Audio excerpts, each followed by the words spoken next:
बिस्मिल्लाहिर्रहमानिर्रहीम। Welcome to second lecture of biology chapter 1। तो first lecture में हमने देखा कि साइंस क्या चीज़ है, बायो क्या चीज़ है, इसका इंट्रोडक्शन देखा हमने, उसकी डिवीजन्स के बारे में हमने पढ़ा था कि उसकी कितनी डिवीजन्स हैं।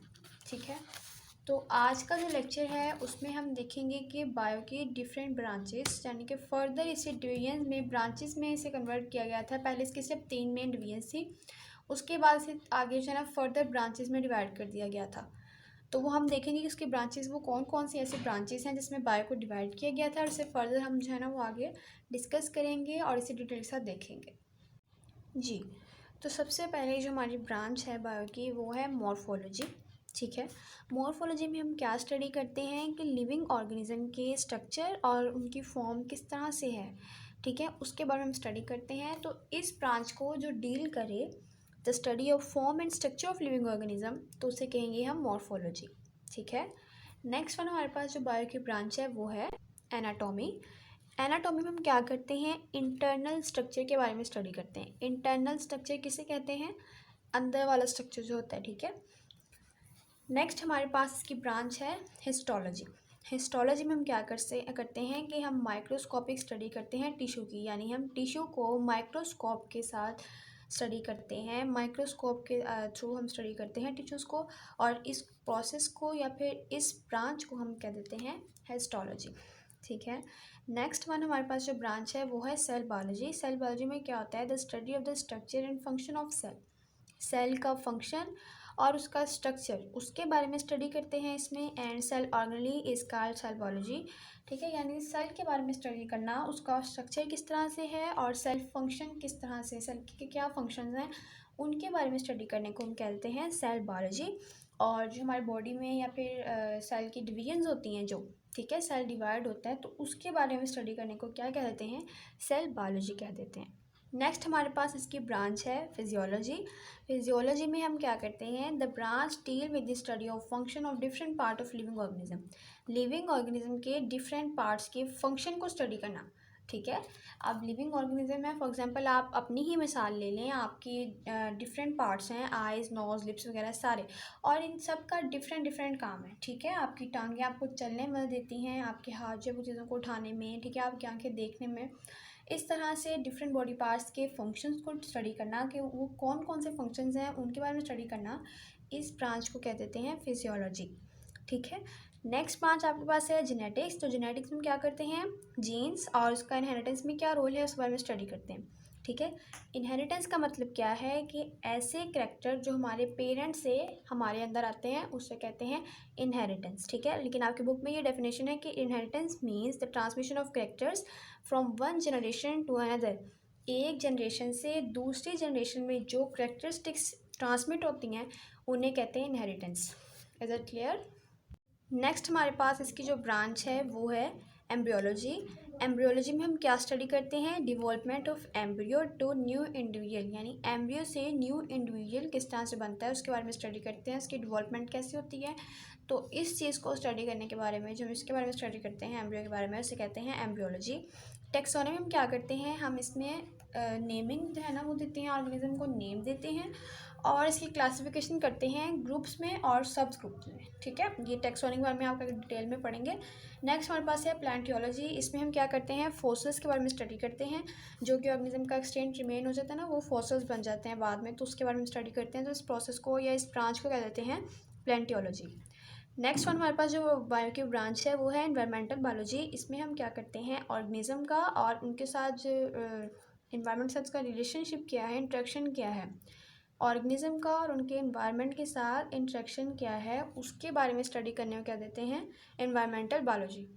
नेक्स्ट हमारे पास जो बायो की ब्रांच है वो है सोशल बायोलॉजी। इस ब्रांच में हम क्या स्टडी करते हैं, सोशल बिहेवियर, एनिमल्स का, उनकी जो उन्होंने अपनी सोसाइटीज़ के साथ बनाए होते हैं। ठीक है, एनिमल का अपनी सोसाइटी के साथ कैसा बिहेवियर उन्होंने बनाया उसके बारे में स्टडी करना कहते हैं सोशल बायोलॉजी। नेक्स्ट हमारे पास है पैरासाइटोलॉजी। इसमें हम पैरासाइट्स के बारे में स्टडी करते हैं। तो ये बॉक्स में देखें कि पैरासाइट्स क्या होते हैं। पैरासाइट ऐसे ऑर्गेनिज्म होते हैं जो दूसरे ऑर्गेनिज्म से फूड भी ले लेते हैं, ठीक है, रहने के लिए जगह शेल्टर भी ले लेते हैं, लेकिन बदले में उन्हें नुकसान दे देते हैं। ठीक है, इसे कहते हैं पैरासाइट्स। तो पैरासाइट्स जो है ना उनके बारे में स्टडी करने को कह देते हैं पैरासाइटोलॉजी। नेक्स्ट ब्रांच आपके पास है बायोटेक्नोलॉजी। ये क्या करती है, it deal with the practical application of living organism to make substance for the welfare of mankind. इंसानों की भलाई के लिए जो हम प्रोडक्ट्स बनाते हैं, ये जो हम सब्सटेंस अपने बना रहे हैं, ठीक है, उसके बारे में स्टडी करना, उसको क्या कहते हैं, बायोटेक्नोलॉजी कह देते हैं। नेक्स्ट हमारे पास है इम्यूनोलॉजी। इम्यूनोलॉजी में हम क्या करते हैं, एनिमल सिस्टम के, एनिमल के जो है ना वो इम्यून सिस्टम के बारे में स्टडी करते हैं, ठीक है, जो कि हमारे माइक्रोब्स जो है ना वो डिफरेंट माइक्रोन होते हैं छोटे छोटे, उनके खिलाफ जो डिफेंड करता है बॉडी को, इम्यून सिस्टम उसे कहते हैं, तो उसके बारे में स्टडी करते हैं, तो उसे कहते हैं इम्यूनोलॉजी, ठीक है। नेक्स्ट वन हमारे पास जो ब्रांच है वो है एंटोमोलॉजी। इसमें हम इंसेक्ट्स के बारे में स्टडी करते हैं, जितने भी इंसेक्ट हैं, छोटे छोटे कीड़े मकोड़े वगैरह, उनके बारे में स्टडी करने को एंटोमोलॉजी कह देते हैं। तो लास्ट हमारी जो ब्रांच है बायो की वो है फार्माकोलॉजी। इसमें हम ड्रग्स और उनके इफेक्ट ह्यूमन बॉडी के ऊपर क्या हैं उनके बारे में स्टडी करते हैं, तो उस ब्रांच को कह देते हैं फार्माकोलॉजी, ठीक है। ये आपने सारी की सारी ब्रांचेस करनी है, ये एज अ शॉर्ट क्वेश्चन आ जाती हैं, या फिर इस तरह से कि डिफाइन हिस्टोलॉजी या फिर मॉर्फोलॉजी, मतलब कि आपको सिंगल में पूछ लेंगे डिफाइन, या फिर आपको रिलेट कर देंगे दूसरी ब्रांच के साथ के difference between histology and genetics, या डिफरेंस बिटवीन मॉर्फोलॉजी और एंटोमोलॉजी, ठीक है, कुछ भी आपको इस तरह से आ सकता है। तो आपने ये सारी करनी इंपॉर्टेंट है शॉर्ट क्वेश्चन के लिए। यहाँ देखिए आपके ये 3 बॉक्सेस हैं, आपने इन्हें लाजमी कर लेना है। तो पहला हम देखते हैं कि पहला वाला बॉक्स क्या है।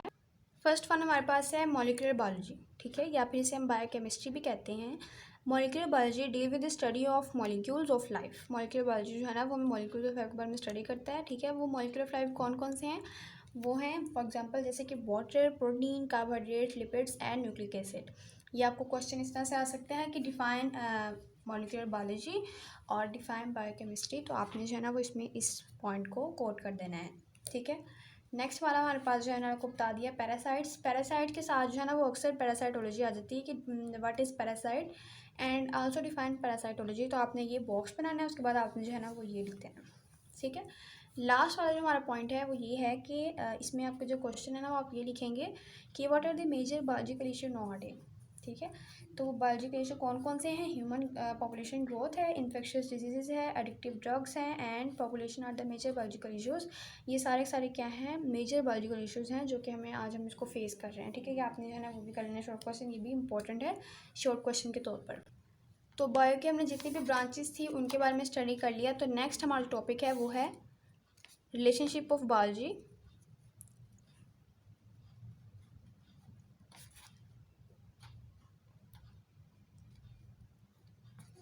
टू अदर साइंसेस, यानी कि जितनी दूसरी साइंस के जो हैं बाकी साइंसेस उनके साथ बायो का क्या रिलेशन है, ठीक है।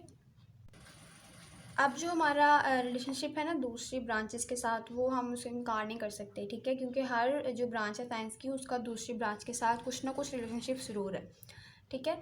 जैसे कि मैं आपको यहाँ पे एग्जांपल अगर कोट करूँ आपकी बुक से ही हम ले लेते हैं कि अगर हमने एनिमल्स के अंदर जो मूवमेंट का प्रोसेस है अगर हमने उसको स्टडी करना हो, तो बायोलॉजिस्ट क्या करते हैं, उसको जो फिज़िक्स में लॉ ऑफ मोशन है उसके साथ रेफ़र कर देते हैं, ठीक है। इस तरह से ये सारी की सारी जो है ना वो इंटरडिसिप्लिनरी साइंसेज जो है ना वो बनी है, क्योंकि एक ब्रांच का एक साइंस जो है ना उसका दूसरी ब्रांच ऑफ साइंस का रिलेशन है। इस तरह से कि जिस तरह आपको एग्जांपल कोट की कि अगर हमने एनिमल के अंदर उनके अंदर जो मूवमेंट हो रही है ना उसका जो प्रोसेस है अगर हमने वो स्टडी करना है, तो बायोलॉजिस्ट क्या करते हैं, फिज़िक्स के अंदर जो लॉ ऑफ मोशन है उसके साथ उसको रेफ़र करते हैं। तो इस तरह से ये दोनों एक दूसरे साथ रिलेशनशिप है इनका, एक दूसरे साथ, तो इस तरह से ये ना है इनका आपस में रिलेशन बन जाता है। तो फर्स्ट हमारे पास जो है वो है बायोफिज़िक्स। इसमें हम क्या करते हैं कि हम इसमें प्रिंसिपल्स ऑफ फिज़िक्स जितने भी हैं ना सबको इसमें स्टडी करते हैं, ठीक है, जो कि सारे के सारे एप्लीकेबल होते हैं बायोलॉजिकल फिनोमेना में, ठीक है। जिस तरह से यहाँ पर उन्होंने एग्जांपल दी है, there is similar between the working principle of lever. जिस तरह से फिज़िक्स में लीवर का हम वर्किंग प्रिंसिपल देखते हैं ना वो बिल्कुल एज इट इज़ बायो में जो है ना वो लिम्स ऑफ एनिमल्स इनके साथ रिलेट कर रहा है, ठीक है। नेक्स्ट हमारे पास है बायोकेमिस्ट्री। तो बायोकेमिस्ट्री में हम क्या करते हैं, it deal with the study of chemistry of different compounds process occurring in living organism, कि जितने भी प्रोसेस हैं जो कि हमारे कहाँ पे हो रहे हैं लिविंग ऑर्गेनिज्म के अंदर, ठीक है। जैसे कि फॉर एग्जांपल हम मेटाबॉलिज्म की बात कर लेते हैं कि अगर हम स्टडी करें बेसिक मेटाबॉलिज्म के प्रोसेस को या फोटोसिंथेसिस को या रेस्पिरेशन को, ये सारे के सारे नॉलेज होते रहेंगे इंसान जिस्म के अंदर या फिर एनिमल्स के अंदर, लेकिन ये सारे के सारे नॉलेज कहाँ से हमने गेन किया, केमिस्ट्री के अंदर से, ठीक है। तो इस तरह से ये आपस में दूसरा रिलेट कर रहे हैं, तो इनका रिलेशन है आपस में एक साथ इस तरह से।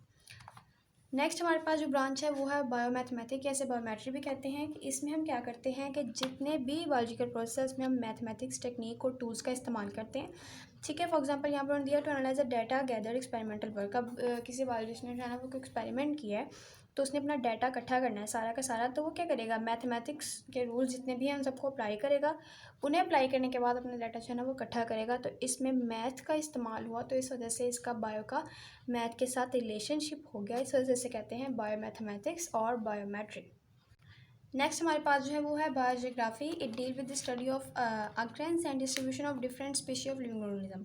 अब हर स्पीशी को उनकी डिस्ट्रीब्यूशन कर दी गई है, ठीक है। उनके बॉडी टेम्परेचर के साथ उनको डिफरेंट रीजन्स में, different geographical regions of world जितने भी हैं उनमें सब में डिवाइड कर दिया गया है। It applies knowledge of critics of particular geographical region to determine critics.